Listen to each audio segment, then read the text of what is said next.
안녕하세요. 반갑습니다. 프로스큐너 워십을 섬기고 있는 이승윤 목사입니다. 오늘은 한절설교 51번째 시간입니다. 오늘 말씀을 통해 하나님의 음성을 듣는 귀한 시간 되기를 소망합니다. 그럼 한절설교 시작하겠습니다.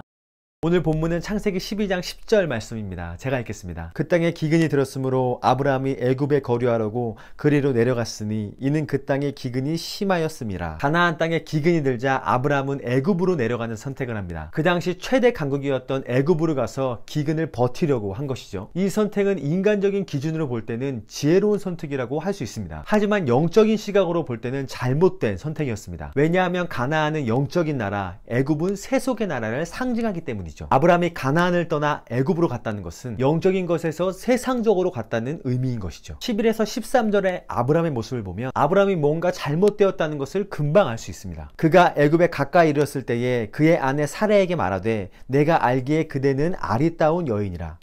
애굽 사람이 그대를 볼 때에 이르기를 이는 그의 아내라 하여 나는 죽이고 그대는 살리리니 원하건대 그대는 나의 누이라 하라. 그러면 내가 그대로 말미암아 안전하고 내 목숨이 그대로 말미암아 보존되리라 하니라. 아브라함은 지금 무언가의 두려움을 느끼고 있습니다. 첫 번째는 기근 때문에 두려움을 느껴 애굽으로 갔고, 이미 두려움에 사로잡힌 아브라함은 애굽 사람들에게도 두려움을 느껴서 아내에게 누이라고 말하라고 시키는 것이죠. 모든 것을 포기하고 떠난 아브라함이 어쩌다 이렇게 되었을까요? 이것이 바로 인간의 연약함입니다. 75세의 나이에 부르심을 받아 안정적인 삶을 포기하고 떠난 아브라함이 두려움에 사로잡혀 허우적거리고 있는 것이죠. 우리도 때때로 아브라함 같지 않습니까? 예배를 드릴 때 성령이 충만하여 눈물로 기도하며 하나님을 따르겠다고 말하지만 때때로 현실 앞에서 두려움에 사로잡혀 언제 그랬냐 한 듯이 애굽을 선택하는 모습, 두려워하며 겁을 집어먹은 모습, 바로 아브라함의 모습이 우리의 모습인 것이죠. 아브라함이 왜 이러한 실수를 했을까요? 오늘 본문을 꼼꼼히 다시 살펴보았습니다. 그 결과 10절에서 이상한 점을 발견할 수 있었습니다. 아브라함은 하나님의 말씀에 따라 움직이는 사람이었습니다. 하나님께서 고향 친척 아버지의 집을 떠나라 말씀하시니 고향 친척 아버지의 집을 떠났습니다. 4절에서도 여호와의 말씀을 따라갔다 라고 말합니다. 8절에서도 여호와의 이름을 불렀다 라고 말합니다. 예배를 드리며 아버지의 말씀을 기다린 것이죠. 그런데 10절에서는 그러한 장면이 전혀 없습니다. 그저 기근이 들었으므로 애굽으로 내려갔다 라고 성경은 기록합니다. 아브라함은 여기서 실수를 범한 것입니다. 기근이 들자 기근이란 현실에 사로잡힌 나머지 말씀의 기준대로 살아가는 것을 잊어버린 것이죠. 그 결과 두려움은 점점 커져갔고 급기야 자신의 아내에게 누이라고 말하라고 시키는 비겁한 결과에까지 이르게 된 것입니다. 여러분, 이것이 바로 인간의 모습입니다. 두려움에 사로잡힐 때, 말씀의 기준이 사라질 때 우리는 언제든지 아브라함과 같은 모습이 나타날 수 있습니다. 비겁한 모습을 보일 수 있습니다. 아내를 누이라고 속일 수 있습니다. 고로 우리는 언제나 아브라함의 첫 모습을 생각하며 따라가야 합니다. 여호와의 말씀을 따라갔고, 바로 이 첫 모습 말이죠. 말씀을 떠나는 순간 우리는 비겁한 사람이 될 수 있고 두려움을 집어먹은 어린아이와 같은 모습이 될 수 있습니다. 고로 성경은 이렇게 말합니다. 아무것도 염려하지 말고 다만 모든 일에 기도와 간구로 너희 구할 것을 감사함으로 하나님께 아뢰라.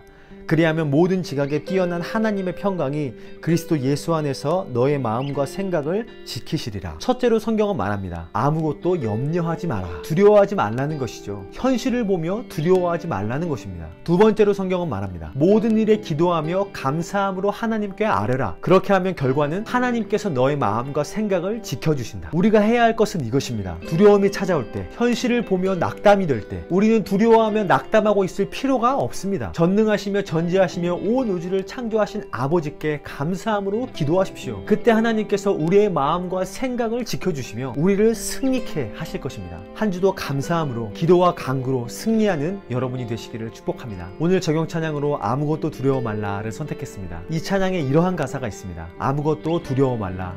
주 나의 하나님이 지켜주시네. 그렇습니다. 우리는 두려워할 필요가 없습니다. 하나님께서 우리를 지키시며 인도해 주시기 때문입니다. 종료 영상으로 이 찬양을 띄우겠습니다. 이 찬양 함께 부르시며 한 주도 승리하시기를 축복합니다. 감사합니다.